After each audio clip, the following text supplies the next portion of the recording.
어제 본문에서는 세상을 이기는 성도의 믿음과 믿음의 대상인 예수님에 대한 증거들에 관해서 언급을 해놨습니다. 그래서 하나님에게서 태어난 사람은 형제를 사랑한다고 했습니다. 그리고 하나님에게서 태어난 사람은 세상을 이기고 또한 생명이 있다고 했습니다. 오늘 본문에서는 중보기도를 당부하고 성도가 그리스도께 대하여 가질 수 있는 확신에 대하여 언급을 하고 있습니다. 특별히 범죄한 형제들을 위해서 기도할 것을 말씀하고 있습니다. 그리고 예수님의 사역과 예수님에 대하여 성도가 가질 수 있는 그 확신에 대해서 언급을 하고 있습니다. 그래서 오늘은 형제를 위한 기도라는 제목으로 말씀을 살펴보겠습니다. 첫째로 형제를 위한 기도는 성도의 특권입니다. 14절 말씀인데 우리가 하나님에 대하여 가지는 담대함은 이것이니 곧 무엇이든지 우리가 하나님의 뜻을 따라 구하면 하나님은 우리의 청을 들어주신다는 것입니다. 기도는 은혜의 방편입니다. 그리고 하나님과의 교제의 방편이기도 합니다. 성도들은 기도를 통해서 하나님과 더욱더 깊은 교제를 나누게 되고 기도 안에 숨겨진 그 풍성한 생명을 누리게 됩니다. 이러한 기도는 예수 그리스도를 통한 영생의 확신 그리고 구원의 확신을 가진 자만이 그런 확신에 찬 기도를 할 수 있습니다. 14절에서 말씀하고 있는 담대함이라는 말은 두려움이 없는 태도를 이야기하는 것이죠. 그리고 기탄 없이 말하는 자유 등을 이렇게 의미합니다. 본래 아담이 범죄한 후로 인간은 하나님 앞에 함부로 나아갈 수 없는 존재가 되었습니다.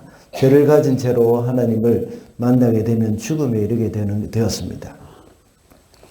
구약에서는 백성들이 지은 죄에 대한 용서의 기도를 제사장이 했습니다. 제사장이 제물을 받고 하나님께 대신 기도를 해주고 번제를 드렸습니다. 그럴 때 백성들은 죄 용서를 받은 기쁨을 누렸습니다. 그리고 제사장이 매년 대속죄일에 백성들의 죄를 용서받기 위해서 지성소에 들어갔습니다. 대제사장이 들어갔죠. 그때는 죽을 수도 있다는 두렵고 떨림으로 들어갔었습니다. 그래서 대제사장은 허리에 줄을 묶어서 들어간 것입니다. 죽으면 밖에서 그 줄을 당기면 그 시체를 끌어낼 수 있기 때문에 들어가기 전에 항상 허리에 줄을 묶었습니다.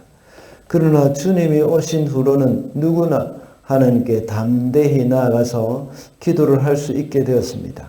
더 이상 제사장을 거치지 않아도 됩니다. 직접 하나님께 나아갈 수 있게 되었던 겁니다. 이것은 이제 성도의 특권이 되어진 것입니다. 구약에서는 제사장만이 형제를 위해서 기도할 수 있었지만 이제는 누구나 다 형제를 위해서 기도할 수 있습니다. 이렇게 형제를 위해서 기도하는 것이 구약에서는 제사장의 특권이었던 것입니다. 그러나 신약에 와서는 모든 성도가 제사장이 되어서 이제는 우리가 성도로서 가질 수 있는 큰 특권이 된 것입니다. 그러므로 우리도 다른 사람들을 위한 기도의 시간을 특별히 정해 놓으면 참 좋습니다. 하루에 10분이라도 좋습니다. 처음부터 많은 시간을 잡아두면 참 많이 힘들어지죠. 처음에는 5분씩 시간을 내서 하루에 2명 정도, 한두 명씩 이렇게 이름을 적어놓고 기도를 하다가 점차 시간을 늘리면서 기도하는 것이 좋습니다. 그리고 또 휴대폰에 알람을 맞춰 놓으시기 바랍니다. 그래서 기도 시간이라는 알람이 울리면 모든 것을 그만두고 딱 그 자리에서 이제 하던 것들을 놔두고 이제 기도하는 것입니다. 그것이 우리의 의무라고 생각하면 참 쉽게 지칠 수 있지만 우리의 특권이라고 생각할 때에 한층 더 쉬워질 것입니다. 그래서 하나님이 주신 그 큰 특권을 누리며 살아가는 저와 여러분이 되시기를 바랍니다. 둘째로 형제를 위한 기도는 형제 사랑을 실천하는 중요한 방법입니다. 16절 말씀입니다. 누구든지 어떤 교우가 죄를 짓는 것을 볼 때 그것이 죽음에 이르게 하는 죄가 아니면 하나님께 간구하십시오.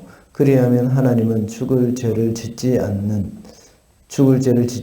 그 사람에게 생명을 주실 것입니다. 죽을 죄가 있습니다. 이 죄를 두고 간구하라고 하는 말이 아닙니다. 앞서 말씀드렸던 것과 같이 구약에는 제사장들만 백성의 죄를 위해서 기도했습니다. 그러나 신약에 와서는 성도라면 누구나 다 형제를 위해서 기도할 수 있을 뿐만 아니라 형제들의 죄를 용서받을 수 있도록 기도할 수가 있게 되었습니다. 예수님으로 인하여서 우리가 모두 하나님께 직접 나아갈 수 있기 때문입니다. 더 이상 제사장을 거칠 필요가 없습니다. 왜냐하면 우리가 바로 왕같은 제사장이 되었기 때문입니다. 그런데 방금 읽은 본문에서는 이 죽음에 이르는 죄와 죽음에 이르지 않는 죄가 있다고 했습니다. 죄의 삭은 사망이라고 했는데 죽음에 이르지 않는 죄가 있다는 말은 뭔가 전체 교리와 다른 것 같습니다. 그러나 이 말은 다른 각도에서 해석을 해야 합니다. 모든 죄가 다 사망을 낳는 것은 사실입니다. 그렇지만 지은 죄를 깊이 뉘우치고 회개할 때에 용서를 받을 수 있습니다. 이것을 가리켜 사망에 이르지 않는 죄라는 말을 하는 것입니다. 그래서 사도 요한은 요한일서 1장 9절에서 말하기를 만일 우리가 우리 죄를 자백하면 그는 미쁘시고 의로우사 우리 죄를 사하시고 라고 말씀하고 있습니다. 그렇다면 죽음에 이르게 하는 죄는 무엇이겠습니까? 민수기 15장 30절과 31절에서는 여호와를 회방하고 그 말씀을 멸시하는 죄를 죽음에 이르는 것이라고 했습니다. 그리고 마태복음 12장 31절에서는 성령을 회방하는 죄로 표현을 하고 있습니다. 그리고 히브리서 6장 4절부터 6절에서는 배교한 것을 가리킵니다. 오늘 본문의 말씀에서는 위에 언급한 그런 죄를 포함해서 그리스도 예수를 고백하지 않는 예수 그리스도를 하나님으로 하나님의 아들로 고백하지 않는 그 이단들의 죄, 영지주의자들의 죄 이것을 가리킵니다. 당시 영지주의 이단들은 이러한 죄를 이 죄로 보지 않고 정말 둔한 마음으로 화인 맞은 양심 같이 그것을 가지고 계속해서 죄를 지었던 것입니다. 요한은 이런 죄를 지은 사람들을 위해서는 기도하라고 말을 하지 않습니다. 그러나 그 외에 우리 믿음의 형제들이 살아가면서 범한 죄를 위해서는 기도하라고 말을 하고 있습니다. 이렇게 할 경우에 그 사람들에게 생명을 주실 것이라고 말씀합니다. 이렇게 생명을 주게 하는 기도가 되는 것입니다. 형제에게 생명을 얻게 하는 일만큼 큰 사랑이 어디에 있겠습니까? 우리는 모두가 범죄하여 죽을 수밖에 없는 죄인인데 생명을 얻게 한다는 것은 가장 큰 형제 사랑이라고 할 수 있습니다. 그래서 우리는 형제들을 위해서 기도할 뿐만 아니라 형제가 지은 죄를 위해서도 역시 기도해야 합니다. 우리는 형제가 지은 죄를 위해서 기도하는 것이 마치 하나님께 무슨 고자질하는 것처럼 여겨질 수도 있습니다. 그러나 같은 기도라고 하더라도 하나님은 우리의 마음을 보시는 것이죠. 정말 그 형제가 미워서 하나님께 고자질하는 마음인지 아니면 정말 그 형제를 사랑하는 마음을 가지고 형제의 죄가 나의 죄와 같이 여겨지고 또 그 형제를 사랑하는 마음으로 기도하는지 하나님은 다 아시는 겁니다. 우리는 교회의 지체들에게 기도 제목을 물어볼 때는 참 듣고는 잊어버리고 기도하지 않는 경우가 많습니다. 들을 때는 내가 기도해야지 하고 생각하고 실제로 막상 기도할 때는 그것을 잊어버리고 하지 않는 경우가 있습니다. 그것을 기록해 놓고 기도의 골방으로 들어가야 합니다. 그것이 형제 사랑을 실천하는 중요한 방법이기 때문입니다. 말씀을 맺겠습니다.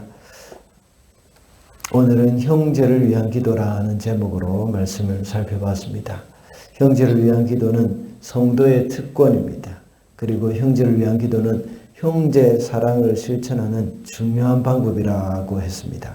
지금까지 자신의 문제로 자신을 위해서만 기도했다면 이제는 우리의 이웃, 교회 그리고 우리 형제 자매들을 위해서 기도하는 그런 기도의 특권을 누리며 살아가는 저와 여러분이 되시기를 바랍니다.